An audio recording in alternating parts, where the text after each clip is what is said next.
Que além do aumento de casos de Covid-19, a gripe também preocupa as autoridades de saúde do país.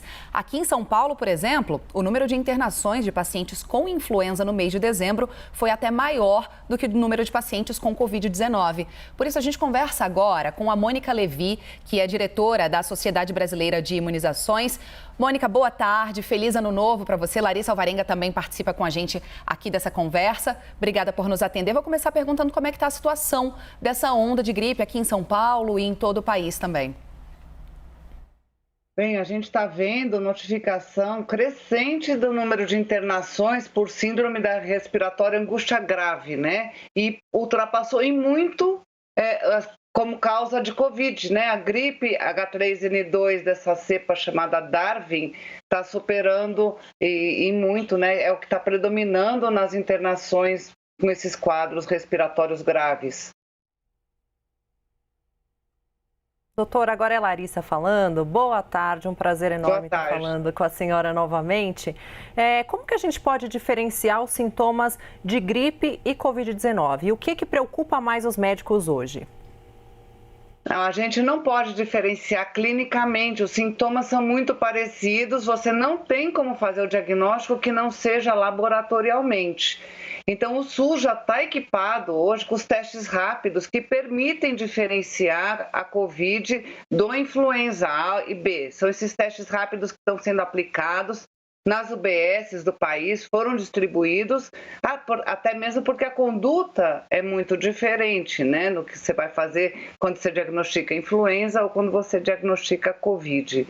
E nós já estamos com 17 estados e mais o Distrito Federal com um surto declarado, né, alguns já em estado de epidemia dessa gripe, então é importante a gente monitorar e tomar as condutas corretas para diminuir o impacto de mais uma doença respiratória. Mas agora a gente tem dois vírus aí simultaneamente, pelo país e pelo mundo, né? Mônica, eu queria a sua posição sobre a realização do carnaval. A gente viu que de ontem para hoje, né, já afetou a realização de festas de virada. Apenas uma capital brasileira manteve a festa oficial, a festa do governo.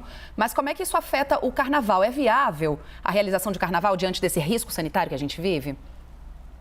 Sem dúvida, nós como médicos preocupados com a saúde, temos que ser contra a realização de qualquer tipo de aglomeração. E o Carnaval no Brasil é uma das maiores aglomerações que existe no mundo, só perde para a peregrinação para o Hajj anual lá em Meca. O Carnaval de Salvador tem mais de 2 milhões de pessoas aglomeradas.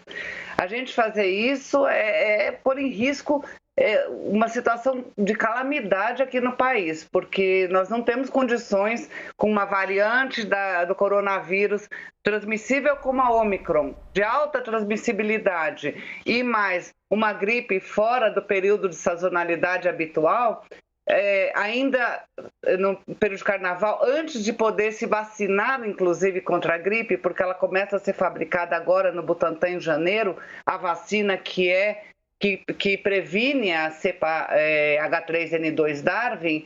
Então, não tem como, nós estamos numa situação ainda de pandemia e mais um surto de gripe acontecendo no país. Nós não podemos nos dar ao luxo de realizar o carnaval e nem nenhum outro tipo de aglomeração.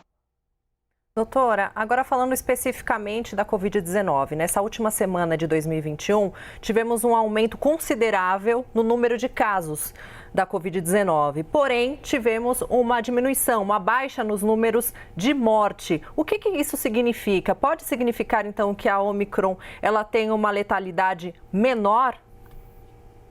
Nós estamos vendo isso acontecer, uma letalidade menor, mas a gente tem que pensar que nós estamos com uma população altamente vacinada, né? Se não totalmente vacinada, com 2 doses nós temos um percentual muito grande, já uma parcela relevante já recebendo a sua 3ª dose.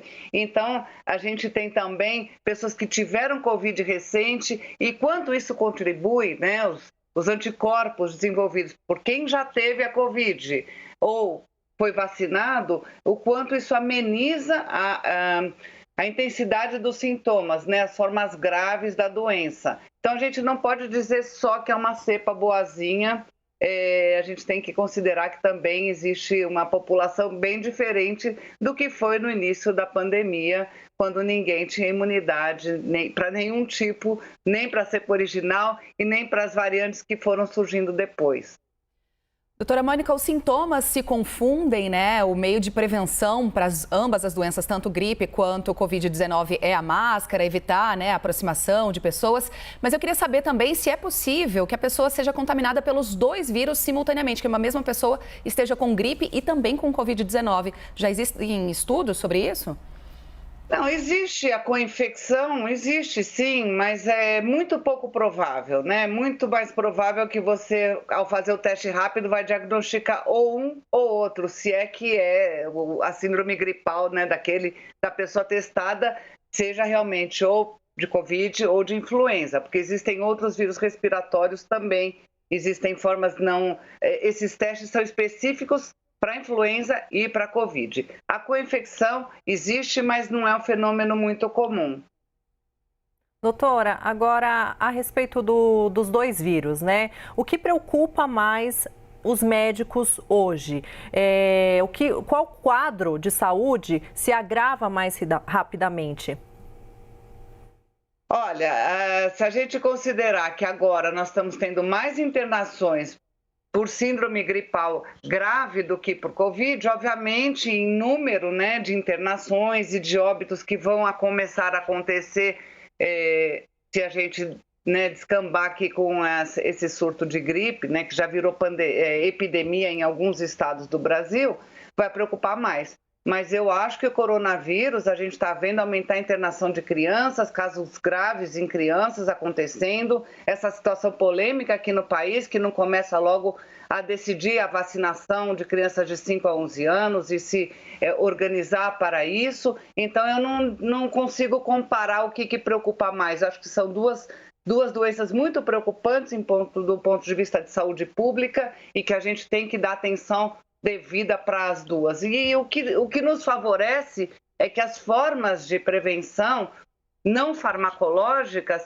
é o uso de máscara, lavagem frequente das mãos, higienização das mãos e manter o distanciamento social. Então, eu acho que a gente já está vendo o que aconteceu no Natal, muitas famílias se reuniram, muitos casos de Covid já estão acontecendo pela aglomeração familiar que seja pequena no Natal. Vi festas de Ano Novo ontem que me mandaram fotos de famílias que usaram, que fizeram pequenas aglomerações, mas usaram máscara. Eu passei de máscara. Eu estive numa festinha com poucas pessoas, acho que 10 pessoas. Usei máscara e na hora de comer e beber, a gente se afastou um pouco um do outro. Espero que ninguém esteja aí com a Covid e nem com a influenza H3N2. Tomara, doutora Mônica. Ambas as doenças preocupam, né? Como a senhora bem disse.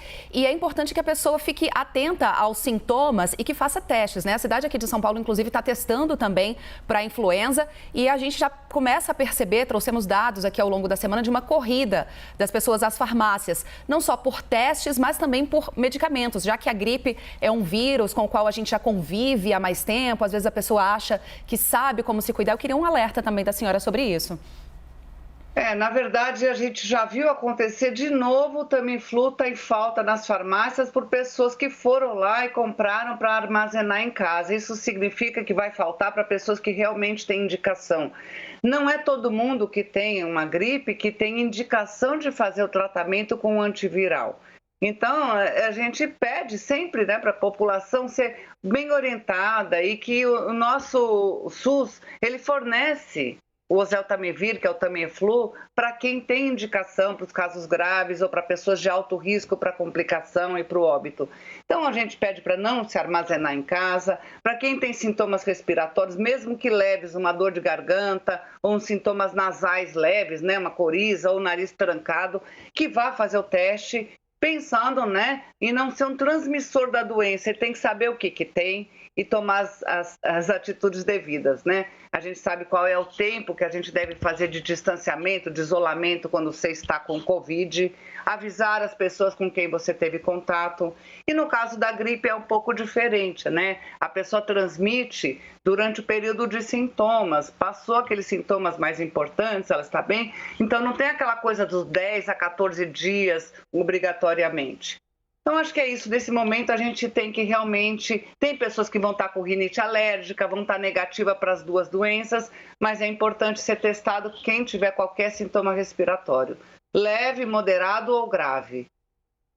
Tá aí, recomendações de quem entende do assunto, a doutora Mônica Levi, diretora da Sociedade Brasileira de Imunizações. Muito obrigada, um excelente ano para a senhora. Para vocês também, obrigada.